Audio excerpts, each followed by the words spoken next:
Before we begin, subscribe if you believe respect should never depend on your skin color, your gender, or your seat on a plane. And if you've ever been underestimated, this story is for you. Excuse me, ma'am. You need to come with us. The words cut through the cabin like a blade.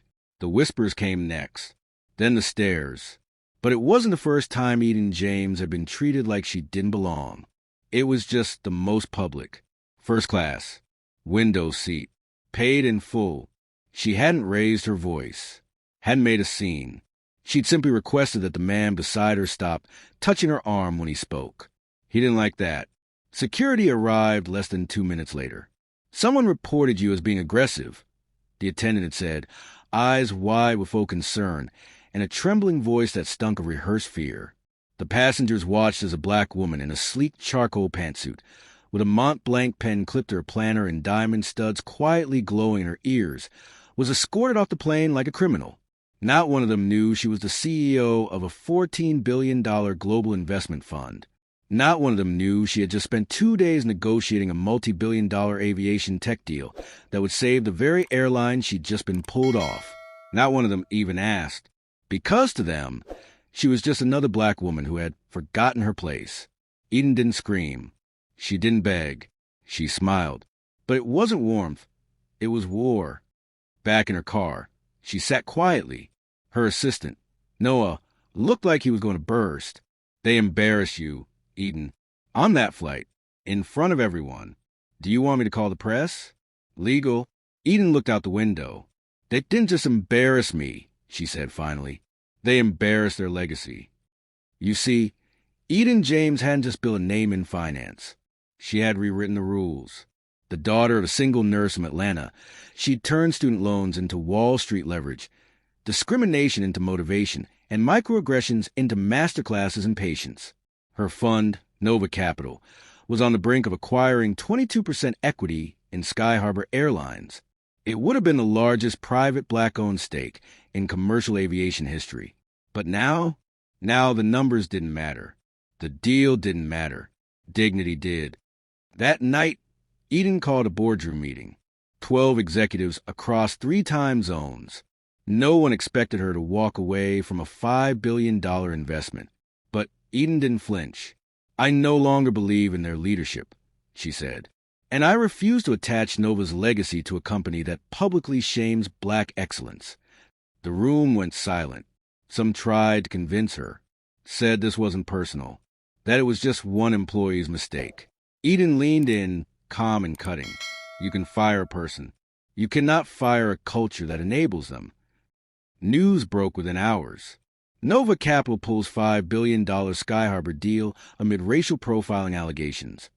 The airline stock plummeted 17% in 48 hours. Suddenly, Eden's name was everywhere, but not as a victim, as a woman who chose principle over profit.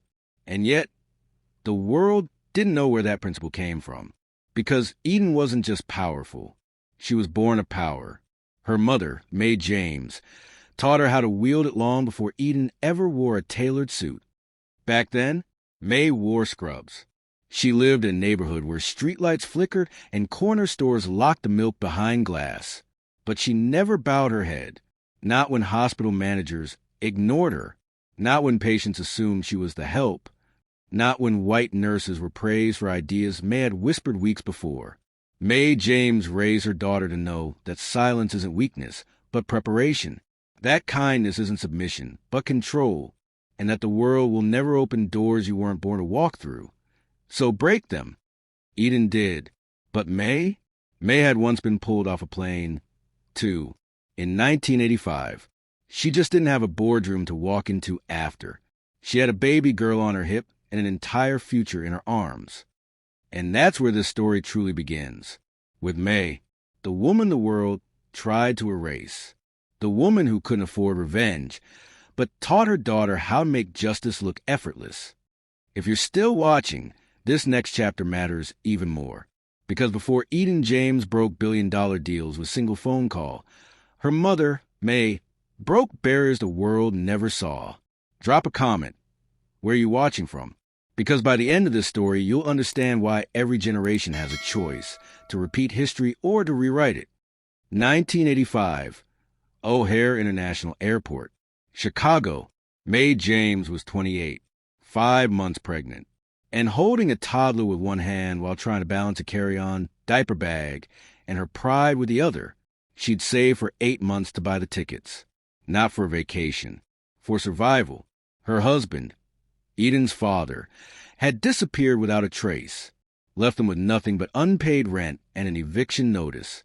So Mae was going back home to Georgia, to her roots, to regroup, to raise her daughters the right way, even if it meant starting from scratch. She remembered the moment vividly. Boarding group was called. Mae stepped forward. A white woman next to her clutched her purse. Then came the security officers. "Ma'am, we need you to step aside." Mae blinked.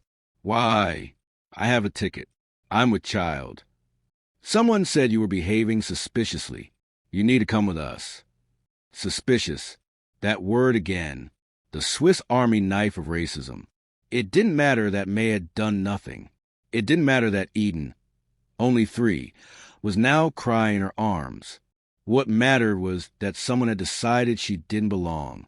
So they searched her bag, pulled out baby bottles and a blanket, asked her to explain every item like she was on trial. By the time they let her go, the plane had already taken off.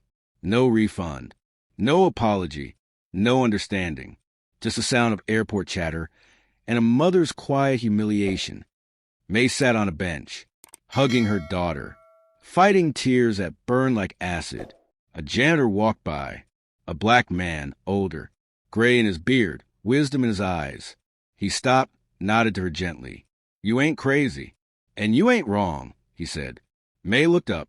"Then why does it feel like I'm both?" He smiled. "Because you're carrying more than bags, sweetheart.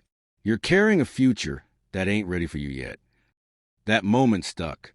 Mae didn't cry again. Instead, she took Eden home, put herself through nursing school at night, and cleaned motel rooms during the day.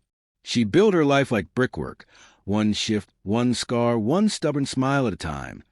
Mae's world didn't include boardrooms or investment firms, but she built an empire all the same, in her living room, because every time she corrected Eden's posture, every time she forced her to rewrite that essay, every time she said, "Don't let them decide your value," she was making a CEO out of fire and grace.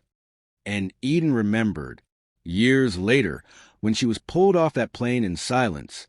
It echoed the moment her mother had lived through decades earlier. But this time, the story didn't end on a bench in an airport.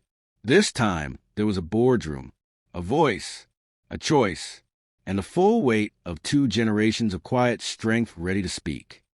3 weeks after the Sky Harbor deal collapsed, Eden received a letter. It wasn't from the airline. It was from that same airline's biggest competitor. They'd heard what happened. They wanted her to take a $7.2 billion partnership offer instead, with full executive oversight. This time, she wouldn't just sit in first class. She'd help design the damn aircraft.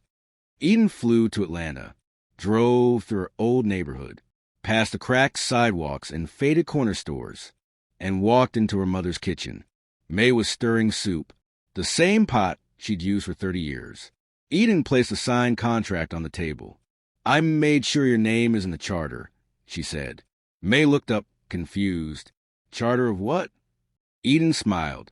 "A new wing of the airline, for minority entrepreneurs. It's called the Mae James Initiative. Every flight will carry your name." Silence. Then Mae, who had once been dragged off a plane, too, just laughed softly. "You were always meant to fly higher than them, baby. I just gave you the wind."